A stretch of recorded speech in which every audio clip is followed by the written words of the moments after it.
Hello everyone, welcome to my channel CIB with Ashok. Friends, आज हम bank promotion exam में एक नया टॉपिक पढ़ेंगे जो कि है friends term rate, spot rate and forward rate के बारे में। तो इस लेक्चर में हम लोग देखेंगे कि एक्सचेंज रेट मैकेनिज्म क्या होती है, रेडी या कैश रेट किसे कहते हैं, टर्म रेट किसे कहते हैं, स्पॉट रेट किसे कहते हैं, फॉरवर्ड रेट किसे कहते हैं। तो इन सब के बारे में फ्रेंड्स हम यहाँ पर डिटेल में चर्चा करेंगे। तो चलिए फ्रेंड्स शुरू करते हैं। जो फॉरेक्स डील होती है फ्रेंड्स, मतलब जो है मान लीजिए इंपोर्टर एक्सपोर्टर के बीच में जो डील हुई है उनमें पैसे का लेन देन होता है। और पैसे का लेन देन होने के लिए कई तरीके हैं, कई तरीके से सेटलमेंट हो सकता है। ओके, जैसे मान लीजिए आपके पास एक चेयर है और ये चेयर आपने किसी दूसरे पर्सन को बेच दी है। ओके, फॉरेक्स बिजनेस की बात कर रहा हूँ। मान लीजिए आपके पास में चेयर है इंडिया में और ये चेयर आपने एक यूएसए अमेरिकन आदमी को बेच दी है। अब जो अमेरिकन आदमी वो आपको पैसे देगा या डॉलर देगा। ओके, अब ये जो डॉलर देगा वो उसको कई डेट्स में वो दे सकता है। एक तरीका ये होगा कि वो अभी आपसे चेयर ले और आज ही डॉलर आपको दे दे, या आज नहीं टुमारो यानी कल डॉलर आपको दे दे, या टुमारो भी ना दे उसके नेक्स्ट डे डॉलर दे दे, या कभी फ्यूचर में जाकर के एक महीने बाद डॉलर दे दे। तो ऐसे कई सारे केसेस होंगे जिसमें ये डील सेटल होती है। ओके फ्रेंड्स, चूंकि हाँ एक बात और है कि जो मार्केट है ये फॉरेक्स मार्केट, हमने देखा था पिछले कल कि फॉरेक्स मार्केट बहुत बड़ी है और इसमें जो जो पूरी दुनिया का जो आपका ट्रेड होता है वो 2% है केवल फॉरेक्स बिजनेस का। 98% जो ट्रेड होता है वो इन्वेस्टमेंट पर्पज़ के लिए होता है या फिर स्पेकुलेटिव पर्पज़ के लिए ही होता है। ओके, तो मार्केट बहुत बड़ी है और डिफरेंट टाइम जोन में काम करती है। ओके, डिफरेंट टाइम जोन में क्यों, मतलब कहने का इंडिया में अलग टाइम है, यूएसए में अलग टाइम है, जापान में अलग टाइम है ना, नॉर्थ में या साउथ में, ईस्ट में, वेस्ट में, है ना, हर एक डायरेक्शन में जो कंट्रीज़ हैं उनमें अलग अलग टाइम जोन होता है। तो इसकी वजह से क्या होता है कि जो डील होती है उसमें पैसे देने लेने का कॉन्सेप्ट जो होता है वो जो है स्पॉट बेसिस पर होता है। स्पॉट बेसिस का क्या मतलब होता है, जैसे मान लीजिए 1 तारीख को डील हुई, 1 तारीख को आपने चेयर बेच दी अपनी, तो 2 तारीख को ना पैसे दे करके 3 तारीख को आपको जब पैसे मिलते हैं तो इसे फ्रेंड्स हम स्पॉट बेसिस कहते हैं। ओके, और ऐसा क्यों किया जाता है, क्योंकि टाइम जोन डिफरेंट डिफरेंट है, इसीलिए एक दिन का गैप दे दिया जाता है कि चलो ठीक है 1 तारीख को तुमने हमसे कुर्सी खरीदी है या कोई भी सामान खरीदा हुआ है, इंपोर्ट एक्सपोर्ट कुछ हुआ है, तो ऐसा करिए कल छोड़ करके आप परसों मुझे पैसे दे दीजिएगा। तो यही जो हम परसों पैसे का सेटलमेंट कर रहे हैं फ्रेंड्स, इसे ही हम स्पॉट कहते हैं, स्पॉट बेसिस कहते हैं। ओके, तो इसमें क्या होता है कि फंड की डिलीवरी जो होती है फ्रेंड्स वो सेकेंड वर्किंग डे को होती है। सेकेंड वर्किंग डे का मतलब वही 1 तारीख, दूसरा और तीसरी तारीख। ये आज डील हुई, फर्स्ट वर्किंग डे हो गया और ये सेकंड वर्किंग डे हो गया। सेकंड वर्किंग डे कब से, जब जिस डेट को डील या कॉन्ट्रैक्ट हुआ है उस डील या डेट से। ओके, तो जैसे यहाँ पर एक एग्जांपल देखेंगे, डील हुई 1 जनवरी 2020 को और फंड की डिलीवरी कितनी तारीख को हुई फ्रेंड्स, 3 तारीख को। यानी 1 तारीख को हमारा जो है कॉन्ट्रैक्ट हुआ, 2 तारीख छोड़ दिया इन्होंने, 3 तारीख को फंड्स की डिलीवरी हो गई, तो इसे हम स्पॉट बेसिस कहेंगे। इसी तरीके से 10 जून को कॉन्ट्रैक्ट हुआ या डील हुई और 11 छोड़ करके 12 तारीख को आपको पैसे मिल गए, सेटलमेंट हो गया, तो उसे हम स्पॉट बेसिस कहेंगे। या 4 अक्टूबर 2021 को डील हुई और बदले में आपको जो है 6 अक्टूबर को पैसे मिल गए, 5 वाली डेट छोड़ के आपको 6 तारीख को पैसे मिल गए। तो ये जो डिलीवरी, इस तरह से फंड की डिलीवरी होती है फ्रेंड्स डील के बाद में, इसे ही हम स्पॉट बेसिस या स्पॉट रेट कहते हैं। ओके, और एक और बात कि ज़्यादातर जो डील होती हैं वो स्पॉट बेसिस पर ही होती हैं। कहने का मतलब ये हुआ कि अगर मान लीजिए किसी इंपोर्टर ने सामान मंगवाया, तो अब वो आज पैसे नहीं भेजेगा, कल भी नहीं भेजेगा, ज़्यादा चांस है कि वो परसों के दिन जो है सेटलमेंट करे। यानी आज जिस दिन डील हुई उस दिन छोड़ देगा, उसके अगले दिन भी छोड़ देगा और उसके नेक्स्ट डे पैसे देने की कोशिश रहती है। क्योंकि ऐसा इसलिए होता है ताकि हम डिफरेंट टाइम जोन में जो काम कर रहे हैं वो एक सिंक्रोनाइज हो पाएँ। ओके, ठीक है। अब जो ये फंड डिलीवरी डेट है, फंड डिलीवरी डेट को मैंने आपको बताया कि डील हुई और डील होने के बाद में आपको जो है डील होने के बाद में फंड डिलीवरी एक दिन छोड़ करके अगले दिन जो हुई, तो ये फंड डिलीवरी डेट को ही हम फ्रेंड्स वैल्यू डेट भी कह सकते हैं या इसे सेटलमेंट डेट भी कह सकते हैं। ये डिफरेंट डिफरेंट नाम हैं, आपको याद रखना होगा कि फंड डिलीवरी डेट कहिए, चाहे उसे वैल्यू डेट कह लीजिए, चाहे सेटलमेंट डेट कह लीजिए, तीनों बातें एक ही हैं। ओके, तो इस तरीके का रेट, इस तरीके की जो डील होती है उसे स्पॉट रेट कहते हैं, राइट। जो इस रेट पर जो डील हुई हमारी, कि मतलब मैंने मंडे को जो है डील की किसी से, उसने ट्यूसडे छोड़ दिया और वेडनेसडे को मुझे पैसे दे दिए, पैसे की डिलीवरी हो गई या सेटलमेंट हो गया हमारी ट्रांजैक्शन का, तो ये जो आपने रेट लगाया उसे हम स्पॉट रेट कहेंगे। ओके फ्रेंड्स, और स्पॉट रेट जो होता है उसे फ्रेंड्स बेस रेट कहा जाता है फॉरेक्स मार्केट का। फॉरेक्स रेट में जो बेस रेट होता है फ्रेंड्स वो स्पॉट रेट होता है। आप ऐसे समझ लीजिए कि लगभग जो डील होंगी उसमें 70 से 80% डील जो है स्पॉट रेट पर बेस्ड होती हैं, इसीलिए स्पॉट रेट को हम बेस रेट कहते हैं। अब ऐसा नहीं है कि सिर्फ स्पॉट रेट बेसिस पर ही जो है सेटलमेंट होता है। फॉरेक्स जो डील होती हैं वो 4 तरीके से सेटल हो सकती हैं, रेडी बेसिस पर, टर्म बेसिस पर, स्पॉट बेसिस पर और फॉरवर्ड बेसिस पर। ओके, तो रेडी बेसिस या कैश बेसिस, मतलब मैं रेडी हूँ, आपने मुझे जो है चेयर दी और बदले में मैंने आपको $2 दे दिया, रेडी बेसिस, यानी आज ही डील हुई और आज ही सेटलमेंट हो गया, पैसे आज ही दे दिए, आज ही सेटलमेंट हो गया, तो उसे रेडी या कैश बेसिस कहेंगे। टर्म का मतलब फ्रेंड्स होता है टुमारो, नेक्स्ट डे, है ना। आज यानी कि 2 तारीख को डील हुई और 3 तारीख को आपको पैसे मिल गए, सेटलमेंट हो गया, तो उसे टर्म बेसिस कहेंगे। स्पॉट बेसिस में मैंने आपको बता दिया कि अगर 1 तारीख को डील हुई है तो 2 तारीख को छोड़ करके, 2 तारीख को तो टर्म हो गया, राइट। देखिए फ्रेंड्स, 1 तारीख को डील हुई, अगर इसी दिन पैसे दे दीजिए तो रेडी बेसिस पर कर दिया। अगर 2 तारीख को पैसे दिया तो ये टर्म हो गया, टुमारो हो गया, और अगर इसके अगले दिन कर दिया तो इसे स्पॉट बेसिस कहेंगे। ओके, तो अगर जो है मान लीजिए 16 तारीख को डील हुई है तो 17 तारीख को क्या होगा और 18 तारीख को क्या होगा, 17 है टुमारो, तो ये टर्म बेसिस पर लगेगा। ये कौन सा रेट है, टर्म रेट है, और उसके अगले दिन जा करके आपका स्पॉट रेट लगेगा। ओके, तो अब आई होप कि अब आपको ये याद करने में कोई दिक्कत नहीं होगी। और अगर कोई ट्रांजैक्शन सेटल हो रही है, ना तो रेडी, ना तो टर्म, ना तो स्पॉट बेसिस पर हो रही है, तो फ्रेंड्स उसे हम इस फॉरवर्ड बेसिस कह देंगे, उसे फॉरवर्ड रेट सीधे सीधे कह देंगे। मान लीजिए 1 तारीख को जो है कोई डील हुई है तो ना 2 को पैसे मिले ना 3 को पैसे सेटल हुए, तो अब कोई भी डेट एक को हो जाते तो हम रेडी बेसिस कह देते, 2 को हो जाते तो हम टॉम या टुमारो कह देते, और 3 को हो जाती तो हम स्पॉट कह देते। अब इन 3 डेट के अलावा कोई भी डेट ले लीजिए, 4 ले लीजिए, 22 ले लीजिए, 18 ले लीजिए, कोई भी एक डेट ले लीजिए, वो 3 डेटों में अगर नहीं पड़ती तो वो उसे हम फॉरवर्ड रेट कहेंगे या फॉरवर्ड बेसिस पर सेटलमेंट कहेंगे। ओके फ्रेंड, तो यही बात यहाँ पर समझाई गई है कि रेडी या कैश बेसिस क्या होता है, जब सेटलमेंट फंड का टेक प्लेस करता है सेम डे, जिस दिन डील हुई है या जिस डेट को डील हुई है उसी दिन अगर जो है फंड का सेटलमेंट हो जाता है तो उसे रेडी या कैश रेट कहते हैं। यहाँ पर एग्जाम्पल दिया गया है, 10 जुलाई को डील हुई और 10 ही जुलाई को फंड का सेटलमेंट हो गया, तो ये क्या है, रेडी बेसिस या कैश बेसिस पर हुई है ट्रांजेक्शन। और 8 मई को जो है डील हुई और 8 ही मई को फंड का सेटलमेंट हो गया, तो इसे हम क्या कहेंगे फ्रेंड्स, रेडी या कैश रेट कह देंगे। ओके, टर्म मैंने आपको बताया कि टर्म क्या होता है, जब सेटलमेंट टुमारो हो, नेक्स्ट डे, राइट। टुमारो अगर सेटलमेंट हो रहा है, डील के अगले दिन अगर सेटलमेंट हो रहा है तो उसे हम फ्रेंड्स टर्म रेट कहेंगे। यहाँ पर एग्जांपल देख लीजिए, 4 फरवरी को डील हुई, अब 4 फरवरी को अगर पैसे दे देते तो हो जाता आपका रेडी बेसिस, रेडी हो जाता, लेकिन हुए सेटलमेंट नेक्स्ट डे 5 तारीख को, यानी टुमारो हुए हैं तो ये टर्म रेट हो गया। 1 जून को आपका डील हुई, कॉन्ट्रैक्ट बना और 2 जून को पैसे मिल गए, यानी नेक्स्ट डेट टुमारो सेटलमेंट हुआ है तो ये टर्म रेट लागू होगा इस पर।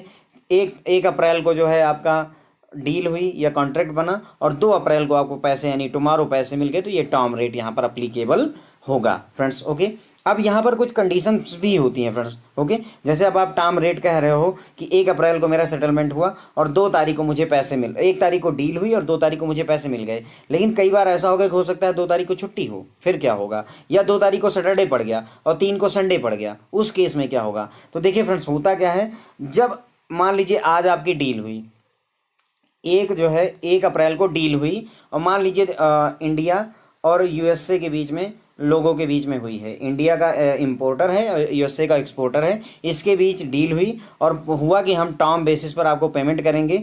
1 अप्रैल को डील हुई तो अब इंडिया वाले को 2 तारीख को उसको पेमेंट करनी थी, लेकिन 2 तारीख को यूएसए में छुट्टी है तो मार्केट खुलेगी नहीं, तो अब क्या होगा, जिस दिन छुट्टी होगी उसके अगले दिन जाएगा, 3 तारीख चली गई। लेकिन ध्यान रखिएगा, अगली डेट भी दोनों कंट्री में वर्किंग डे होना चाहिए, दोनों कंट्री में वर्किंग डे होगा तभी सेटलमेंट होगी। अगर मान लीजिए अगले दिन भी छुट्टी है तो फिर सेटलमेंट टेक प्लेस नहीं करेगा। अब समझाता हूं मैं आपको, आगे देखिएगा। कंडीशन क्या होती है सेटलमेंट के लिए? सेटलमेंट डेट जो है दोनों कंट्रियों में वर्किंग डेट होना चाहिए। और अगर मान लीजिए किसी भी एक देश में अगर छुट्टी है तो settlement date next working day होगी, और नेक्स्ट वर्किंग डे आप बोथ कंट्री होना चाहिए। और अगर सैटरडे संडे पड़ जाता है तो वो भी जो है सेटलमेंट को पोस्टपोन कर देगा और आगे बढ़ जाएगी डेट। जैसे एक एग्जांपल देखिए, 1 जून को जो है आपका सेटलमेंट हुआ, 1 जून को डील हुई और सेटलमेंट होना था 2 तारीख को,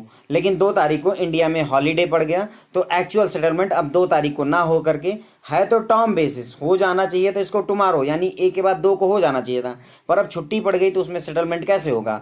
तो इसलिए 3 तारीख को सेटलमेंट हुआ। और मेक श्योर करिए कि इस दिन दोनों देशों में वर्किंग डे था। अब अगर मान लेते हैं एक और एग्जाम्पल देखिए, 15 जनवरी को आपकी डील हुई और टर्म बेसिस पर होना था, तो इसका मतलब अगले दिन 16 तारीख को पैसे पहुंचने थे, लेकिन 16 तारीख को इंडिया में छुट्टी थी तो मार्केट बंद रही। 17 तारीख आई, 17 तारीख को अमेरिका में छुट्टी थी, मार्केट बंद रही वहाँ की।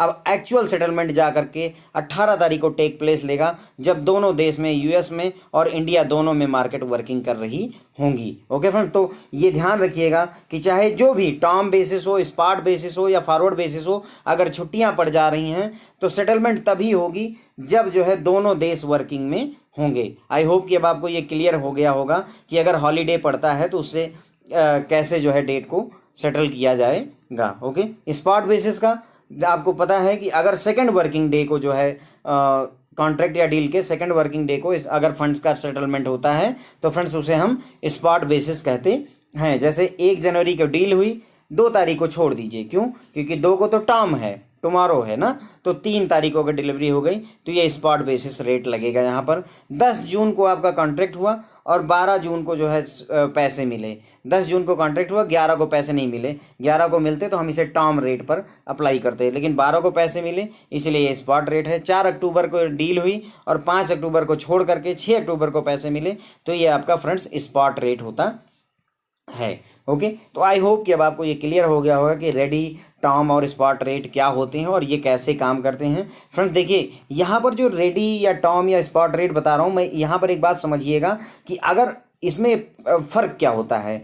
हो सकता है कि जैसे मान लीजिए कुर्सी आपने एक बेच दी, अब उसने आपको $2 देने थे फॉर एग्जांपल, ठीक है, तो अब आप ये बोलोगे कि अगर तुम रेडी यानी अभी नगद कैश दे दोगे मुझे तो $2 में दे दो, लेकिन अगर तुम टर्म पे करना चाहते हो तो मुझे $3 चाहिए होगा, और अगर तुम्हें स्पॉट पर करना है तो मुझे $4 का चाहिए होगा। यानी ये जो रेट है फ्रेंड्स, ये आपके फ़र्क होता है। रेडी जो रेट होगा वो अलग होगा, टर्म का जो एक्सचेंज रेट होगा वो अलग होगा, स्पॉट का एक्सचेंज रेट होगा जो वो अलग होगा। इसीलिए ये यहाँ पर एक जो है मतलब एक मुद्दा हो जाता है, ये एक जो है नोटिस करने वाली बात होती है कि तुम पैसे मुझे कब दे रहे हो, जब पैसे दोगे वही रेट मैं लगाऊंगा। इसीलिए हम ये सारी डील मतलब कॉन्सेप्ट समझ रहे हैं कि रेडी क्यों है, टर्म क्यों है, स्पॉट क्यों है। ओके, हम इसीलिए समझ रहे हैं। जैसे आपने जो है किसी को कुर्सी इंडिया में बेच दी 800 रुपये की, तो आपने कहा कि अगर अभी तुम कैश पेमेंट करते हो तो 800 रुपये दे दो, कल तुम्हें देना है तो 1000 रुपये लगेंगे, अगर परसों देना है तो 1200 रुपये लगेंगे।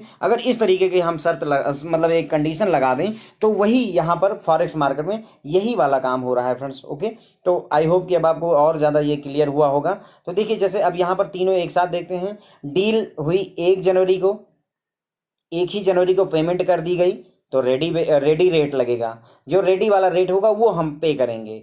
अगर टर्म यानी टुमारो हुई 2 तारीख को हुई, एक के बाद 2 तारीख आई, टुमारो 2 आया तो 2 तारीख को हुई तो वो टर्म हो गई। अब टर्म वाला रेट आपको पे करना पड़ेगा, पैसे बढ़ जाएंगे या घट जाएंगे जो भी होगा वो आपको पे करना पड़ेगा। स्पॉट यानी कि 2 तारीख यानी टुमारो छोड़ के 3 तारीख को हुआ तो उसे स्पॉट कहेंगे। इसी तरीके से ये भी एग्जांपल है। 12 नवंबर को डील हुई और 12 नवंबर को ही सेटलमेंट हो गया पेमेंट का, तो उसे रेडी रेट पर हम दे देंगे। अगर टर्म यानी 13 तारीख को पैसा मिलेगा तो उस पर टर्म रेट हम अप्लाई करेंगे, और अगर स्पॉट पर आप पेमेंट करना चाहते हो यानी टुमारो छोड़ करके आप पेमेंट करना चाहते हो तो स्पॉट रेट आपको देना पड़ेगा मुझे। ओके, तो आई होप कि अब आपको ये क्लियर हुआ होगा फ्रेंड्स। ओके, अब मान लीजिए आपका, मैंने आपको बताया कि अगर रेडी भी ना हो, तीनों यदि डील हुई और ना रेडी हुआ, ना टर्म हुआ, ना स्पॉट हुआ, इसके बाद की कोई भी डेट आ गई तो उसे फ्रेंड्स हम फॉरवर्ड रेट पर जो है डील को सेटल करते हैं। कहने का मतलब ये हुआ, जैसे 12 नवंबर को डील हुई, अगर 12 नवंबर को पैसे दे दी तो रेडी वाला काम हो गया। 12 नवंबर के अगले दिन ये टुमारो दिया तो 13 नवंबर को टॉम रेट लग गया। और अगर जो है आपने एक दिन और छोड़ करके 13 के बाद टुमारो के बाद दिया तो स्पॉट रेट लगेगा। लेकिन अब अगर आप 14 नवंबर को ना दे करके आप कहते हो कि मैं 15 नवंबर को आपको पेमेंट कर पाऊंगा, अभी मेरे पास पैसे नहीं हैं, तो अब यहाँ पर स्पॉट रेट नहीं लगेगा। अब आपको जो कैलकुलेशन करनी है वो फॉरवर्ड रेट पर करनी होगी। फॉरवर्ड रेट महंगा भी हो सकता है और सस्ता भी हो सकता है, दोनों बातें होती हैं। ओके, अब मान लीजिए 12 नवंबर को डील हुई थी, आपने बोला हम 3 दिसंबर को आपको पेमेंट करेंगे, कौन सा रेट लगेगा बताइए? रेडी लगेगा, टॉम लगेगा या स्पॉट लगेगा? नहीं, रेडी और टॉम और स्पॉट लगने का तो सवाल ही नहीं, क्योंकि ये 1 2 3 दिन के अंदर में ही बात हो जाती है। और हमने 12 नवंबर को डील किया और आप 3 दिसंबर अगले महीने पेमेंट दे रहे हो, यहाँ पर तो सीधे सीधे फॉरवर्ड रेट लगेगा फ्रेंड्स। ओके, तो फॉरवर्ड रेट का यही कॉन्सेप्ट होता है फ्रेंड्स कि फॉरवर्ड रेट में जब सेटलमेंट ऑफ फंड या डिलीवरी ऑफ फंड जो है टेक प्लेस लेता है after spot date, spot date के बाद में कभी भी अगर जो है सेटलमेंट होता है तो वहाँ पर फॉरवर्ड रेट लगता है। जैसे एग्जांपल के तौर पर 1 जनवरी को डील हुई, तो 1 जनवरी की डील हुई, 2 तारीख को जो है आपका टर्म हो जाएगा। 1 तारीख को तो आपको रेडी पता ही है, 2 तारीख को टर्म हो जाएगा और 3 तारीख को हो तो स्पॉट हुआ। अब 3 तारीख के बाद कभी भी सेटलमेंट होता है, जैसे 10 मार्च को इन्होंने कहा डील हुई है 1 जनवरी को और 10 मार्च को आप पैसे दे रहे हो तो मुझे फॉरवर्ड रेट पर आपको देना पड़ेगा। 1 मार्च को डील हुई और 2 मार्च को टर्म था, 3 मार्च को स्पॉट था, आपने इस बीच पेमेंट नहीं की, आप कह रहे हो कि मैं 4 को दे पाऊंगा। अब भाई अगर आप 4 को दोगे तो मैं स्पॉट रेट पे थोड़ी लूँगा, स्पॉट रेट पे तो मैं तब लेता आपसे पैसे जब आपने 3 तारीख को दे दिया होता। अब आप 4 तारीख को दे रहे हो तो मुझे फॉरवर्ड रेट पर आपको पैसे पे करने पड़ेंगे। ओके, अब 12 नवंबर को डील हुई तो 13 नवंबर को टर्म पे पेमेंट होनी थी, 14 नवंबर को स्पॉट पे होनी थी। आपने 14 नवंबर को ना करके बोला कि 31 दिसंबर को हम पेमेंट करेंगे, तो यहाँ पर जो रेट लगाऊंगा मैं वो फॉरवर्ड रेट लगाऊंगा। ओके फ्रेंड्स, तो स्पॉट, आई होप कि अब आपको रेडी रेट क्या होता है, टर्म रेट क्या होता है, स्पॉट रेट क्या होता है और फॉरवर्ड रेट क्या होता है, ये सारी स्टोरी क्लियर हो गई होगी। प्लस अगर छुट्टी पड़ जाती है, जब तक दोनों देशों में, इंडिया और यूएस में, जब तक दोनों देशों में वर्किंग डे नहीं होगा तब तक सेटलमेंट टेक प्लेस नहीं करता है। और फ्रेंड्स इसे हम फॉरवर्ड रेट नहीं कह देंगे। मान लीजिए 1 जून को जो है डील हुई और 2 जून को छुट्टी है, मान लीजिए स्पॉट बेसिस पर था तो उस हिसाब से 3 तारीख को पैसे मिल जाने चाहिए थे ना, स्पॉट बेसिस पर होना था। 1 जून को डील हुई तो 2 जून को टर्म होगा, 3 जून को स्पॉट होगा। अब आपने मान लीजिए 3 तारीख को इंडिया में छुट्टी है तो 4 तारीख को देना पड़ेगा, 4 को यूएसए में छुट्टी है तो फिर जो है आपका 5 को दोगे, 5 को मान लीजिए फिर इंडिया में छुट्टी है तो 5 को भी नहीं दे सकते, अब 6 को दोगे। अब देखो 1 जून को डील हुई है और पैसे आप 6 जून को दे रहे हो। अब आप कहोगे कि इसे तो फॉरवर्ड में लेना चाहिए, तो नहीं फ्रेंड्स, फॉरवर्ड में हम नहीं ले रहे हैं, क्योंकि जो कस्टमर है वो रेडी है आपको पैसे देने के लिए, वो 3 तारीख को ही रेडी है। लेकिन चूंकि छुट्टियां पड़ती जा रही इसलिए वो आपको पैसे नहीं दे पा रहा है, इसलिए हम उसे स्पॉट रेट में ही लेंगे,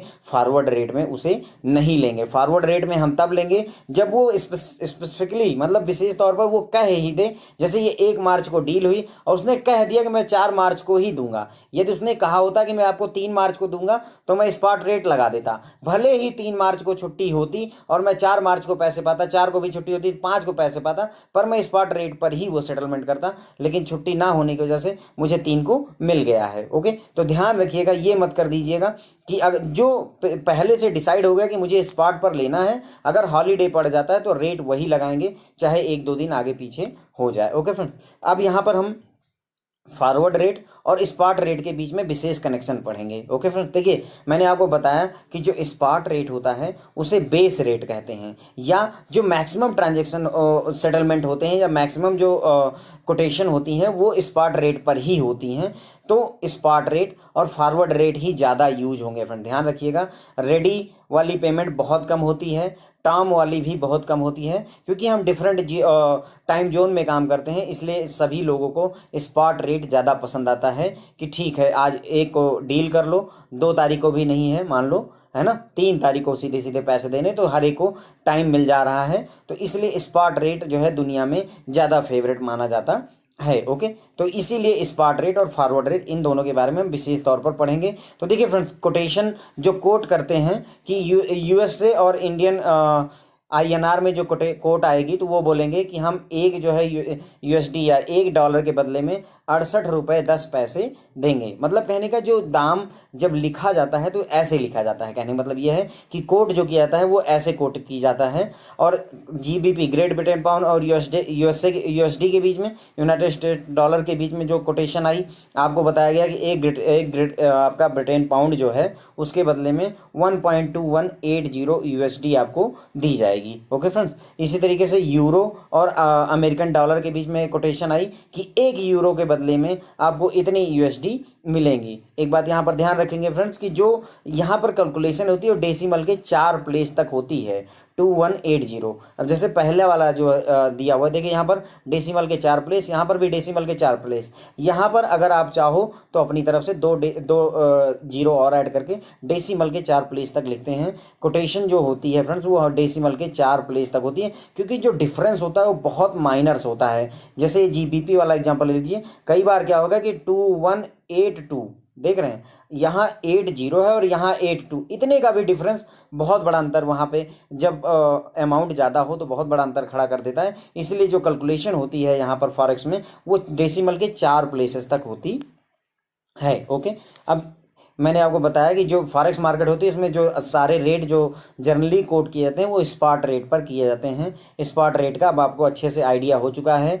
एक या मान लीजिए 16 तारीख को डील हुई, अगर आप 16 को पेमेंट करोगे तो ये रेडी या कैश हो गया। अगर आप 17 को पेमेंट करोगे तो 16 के हिसाब से ये टुमारो है तो टर्म रेट लग जाएगा। और अगर 17 को भी नहीं पेमेंट किए, 18 तारीख को ले गए तो 18 तारीख को अब टर्म रेडी नहीं है, टर्म नहीं है, तो ये स्पॉट हो गया।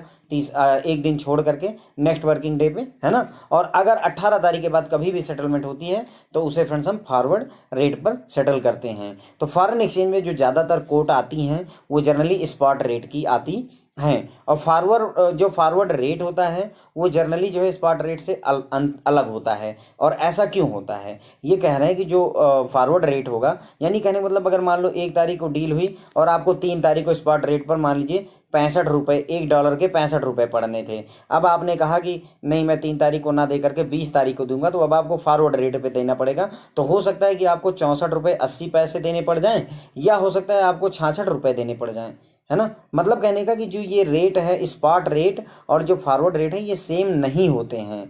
ऐसा क्यों होता है, लेकिन यही है अब इस बारे में हम पढ़ेंगे कि ऐसा क्यों होता है कि जो फॉरवर्ड रेट होता है वो टर्म या स्पॉट रेट से डिफरेंट क्यों होता है। तो फ्रेंड्स उसके पीछे कारण होता है प्रीमियम और डिस्काउंट का। क्या कॉन्सेप्ट होता है, प्रीमियम और डिस्काउंट का। देखिए फॉरवर्ड रेट जो है उसको हम कैलकुलेट कैसे करते हैं या ड्राइव कैसे करते हैं स्पॉट रेट से।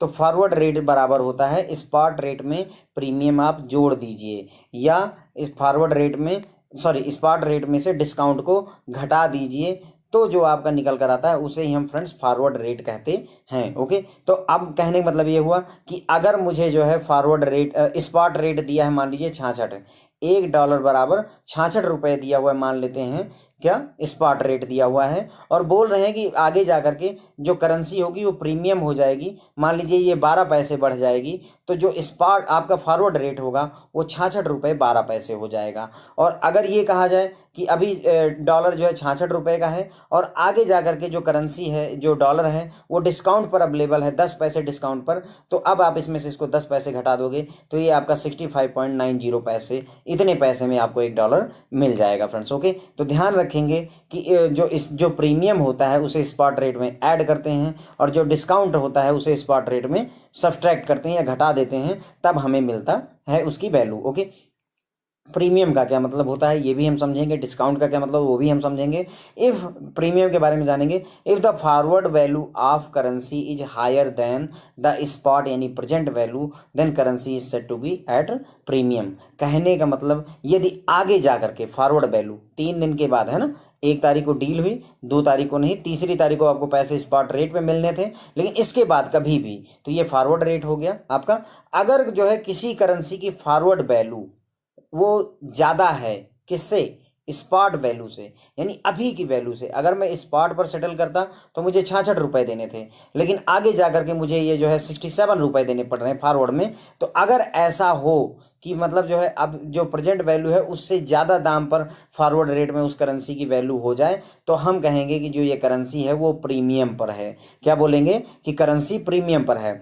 प्रीमियम कहेंगे। कहने मतलब अभी जो है मान लीजिए जो डॉलर था उसकी वैल्यू केवल 70 रुपये थी, कल को चल करके जो है 10 दिन बाद डॉलर की वैल्यू 100 रुपये हो गई, तो अब आपका ये प्रीमियम वाली बात हो गई कि नहीं हो गई। देखिए प्रीमियम काम हो गया, मतलब ध्यान रखने के लिए आपको बता रहा हूँ कि प्रीमियम का मतलब होता है कि वीआईपी हो गया, स्पेशलाइज हो गया, विशेष हो गया। तो मेरे पास मुझे अगर ऐसे दिमाग में रखें कि प्रीमियम हुआ इसका मतलब बढ़ गया, कोई चीज़ बढ़ गई। अभी जो है आप जो है नॉर्मल कस्टमर थे तो आपको जो है मान लीजिए 300 रुपये खर्चा लगता था, और अभी आप हमारे प्रीमियम कस्टमर हैं, अब आप 500 रुपये का बेनिफिट पाएंगे या 500 रुपये की छूट पाएंगे, पहले आपको है ना। तो ये प्रीमियम का कॉन्सेप्ट होता है कि अगर जो है आगे जा करके करेंसी का दाम बढ़ जाए, यानी एक जैसे ये ग्रेट ब्रिटेन पाउंड के बदले में जो डॉलर मिलता था 1.2100 मिलता था, किस पे, स्पॉट बेसिस पर। अब स्पॉट बेसिस बताने की मुझे फ्रेंड्स ज़रूरत नहीं है। और जब फॉरवर्ड में गए, एक मंथ फॉरवर्ड पे रेट देखा तो 1.2150 हो गया प्राइस।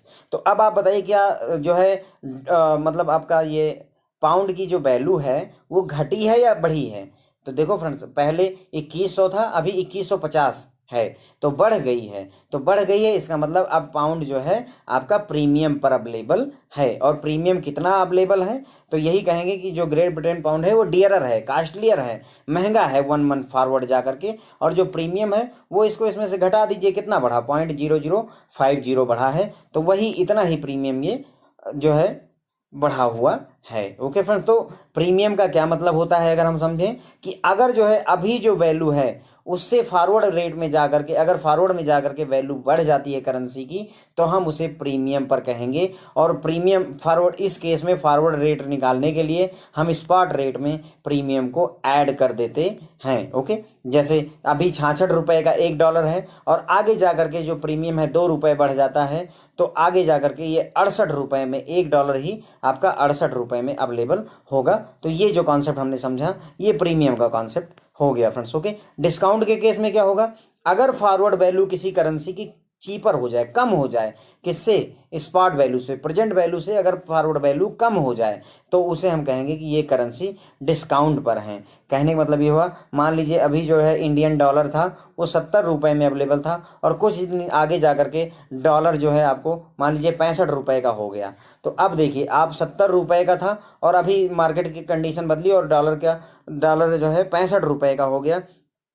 तो हमें क्या हुआ, पैसे, इस जो डॉलर की जो वैल्यू थी, जो अब फॉरवर्ड वैल्यू है वो घट गई, यानी ये अब डिस्काउंट पर अवेलेबल है। पहले मुझे डॉलर लेने के लिए 70 रुपये देने पड़ते थे, अब 65 रुपये देने पड़ते हैं। इसका मतलब दुकानदार ने मुझे 5 रुपये का डिस्काउंट दे दिया है। तो 5 रुपये का डिस्काउंट दिया है, यानी कि अगर स्पॉट रेट पता है और डिस्काउंट दिया हुआ है, 70 रुपये की कोई चीज़ थी, 5 रुपये का डिस्काउंट मिला, तो अब आपको 65 रुपये की मिलेगी। इसीलिए डिस्काउंट को हम सब्सट्रैक्ट करेंगे। ऐसे याद रखिएगा कि डिस्काउंट को सब्सट्रैक्ट करेंगे, स्पॉट रेट में से डिस्काउंट को सब्सट्रैक्ट कर लेंगे। जैसे 1000 रुपये की आपकी जैकेट है और 200 रुपये का आपको डिस्काउंट मिला है, तो आपको कितने का पड़ेगा जैकेट, 800 रुपये का पड़ेगा। तो डिस्काउंट को हमेशा घटाते हैं, जो एक्चुअल प्राइस है उसमें से डिस्काउंट को घटाते हैं। तो इसीलिए जो फॉरवर्ड रेट होगा स्पॉट रेट माइनस डिस्काउंट हो जाएगा, और डिस्काउंट को अगर घटाते हैं तो इसी से उल्टा याद रखिएगा, फॉरवर्ड रेट निकालने के लिए स्पॉट रेट में प्रीमियम को हम ऐड करते हैं, डिस्काउंट को घटाते हैं। हमेशा ही डिस्काउंट घटेगा और जो प्रीमियम है वो करेंसी में ऐड होता है। जैसे इन्होंने देखिए एग्जांपल दिया है कि पहले जो है जो ग्रेट ब्रिटेन पाउंड था वो 1.2100 पे था, एक यानी 1 पाउंड के बदले इतने डॉलर मिलने थे। 3 महीने का फॉरवर्ड रेट जब हमने चेक किया तो 1.1100 हो गया। अगर हम देखें तो यहाँ पर ये पहले 2100 था, अभी 1100 है, तो प्राइस घट गया है। तो हम ये कहेंगे कि जो करेंसी है वो ग्रेट ब्रिटेन पाउंड अभी जो है किस पर अवेलेबल है, डिस्काउंट पर अवेलेबल है। फ्यूचर में जा करके, फॉरवर्ड में जा करके मुझे डिस्काउंट मिल रहा है। ओके, यहाँ पर एक और नोट करने वाली बात होती है फ्रेंड्स कि जो दो करेंसी हैं, एक आपने डॉलर ले लिया, एक रुपया ले लिया। अब अगर डॉलर जो है आपका प्रीमियम पर है तो ध्यान रखिएगा कि रुपया आपका डिस्काउंट पर है, और अगर आपका डॉलर जो है डिस्काउंट पर है तो रुपया आपका प्रीमियम पर होगा। अपोजिट रिलेशनशिप चलती है। जैसे यहाँ पर ग्रेट ब्रिटेन पाउंड को मैंने आपको बताया कि ग्रेट ब्रिटेन पाउंड की कीमत घट गई, तो ये डिस्काउंट पर है, और किसके अगेंस्ट घटी है, डॉलर के। तो इसका मतलब अगर जो है पाउंड की डिस्काउंट पर है तो इसका मतलब डॉलर जो है आपका प्रीमियम पर अवेलेबल